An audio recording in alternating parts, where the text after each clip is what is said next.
নমস্কার বন্ধুরা, আপনারা সবাই কেমন আছেন? আশা করছি সবাই ভালো আছেন।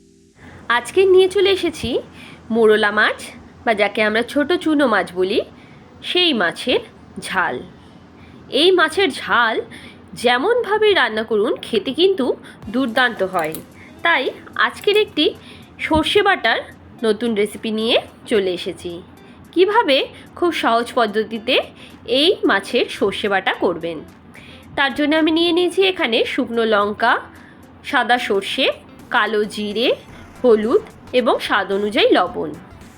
একটি কড়ায় তেল গরম করতে দিয়ে নুন হলুদ মাখানো মাছটিকে ভালো করে ভেজে নিতে হবে। প্রথমে যে সকল বন্ধুরা এখনও আমার চ্যানেলটিকে সাবস্ক্রাইব করেননি, আমার চ্যানেলটিকে সাবস্ক্রাইব করে আমার পাশে থাকবেন।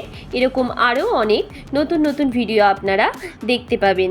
আমি কিন্তু এখানে সমস্ত ধরনের রান্নার ভিডিও দিয়ে থাকি। মোরলা মাছগুলোকে খুব সুন্দরভাবে লাল লাল করে এপিট ওপিট ভেজে নিতে হবে। তার মধ্যেই আমি করে নিচ্ছি সাদা সর্ষের এবং শুকনো লঙ্কার পেস্ট। তার জন্যে আমি নিয়ে নিয়েছি 1 চামচ, বড় চামচের 1 চামচ সাদা সর্ষে এবং 7 থেকে 8টা শুকনো লঙ্কা। এই রান্নায় শুকনো লঙ্কার পরিমাণ কিন্তু একটু বেশি দিতে হয়। এই রান্নাটা খেতে কিন্তু ঝাল ঝালি খুব ভালো লাগে। শুকনো লঙ্কা এবং সর্ষের মিহি পেস্ট আমি তৈরি করে নেব। দেখুন, মাছগুলো সম্পূর্ণ আমার ভাজা হয়ে গেছে। এবারে কড়ায় দিয়ে দিচ্ছি কালো জিরা ফোড়নের জন্য এবং দিয়ে দিচ্ছি পেস্ট করে রাখা টমেটোকে। যে সকল বন্ধুরা আমার সঙ্গে রয়েছেন তাদেরকে জানাই অসংখ্য ধন্যবাদ। আপনারা পাশে আছেন বলে আমি কিন্তু নতুন নতুন বিভিন্ন ধরনের ভিডিও আপলোড করতে অনেক উৎসাহ পাই। আপনাদের কমেন্ট আমার কাছে অত্যন্ত মূল্যবান। দিয়ে দিচ্ছি পরিমাণ মতো লবণ এবং 1/2 চামচ মতো হলুদ গুঁড়ো। টমেটোটিকে এবারে ভালো করে কষিয়ে নিতে হবে। টমেটো থেকে যেন তেল এবং রং দুটোই ছেড়ে দেয়।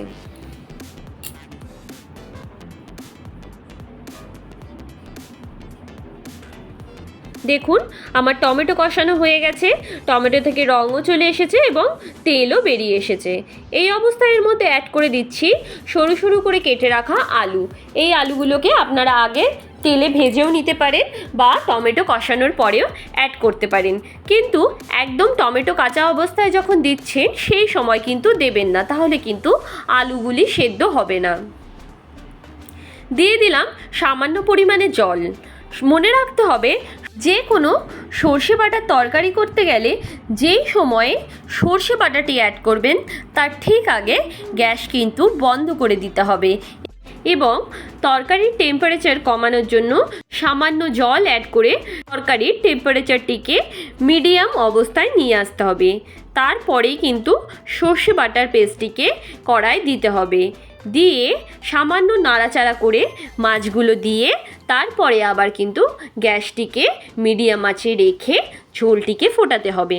তবেই কিন্তু সর্ষে বাটার দুর্দান্ত স্বাদ তরকারিতে আসবে। আমি এখানে সর্ষে বাটা অ্যাড করেছি এবং পরিমাণ মতো জল দিয়ে তরকারিটিকে ফোটার জন্য দিয়ে দিয়েছি। দেখুন, রেডি হয়ে গেছে আমার মোরলা মাছের ঝাল। গরম গরম ভাত দিয়ে এই মোরলা মাছের ঝাল খেতে কিন্তু দুর্দান্ত লাগে। অবশ্যই রান্না করে কমেন্ট করে জানাবেন আমার এই রান্নাটি আপনাদের কেমন লাগলো। নমস্কার বন্ধুরা, সবাই ভালো থাকবেন।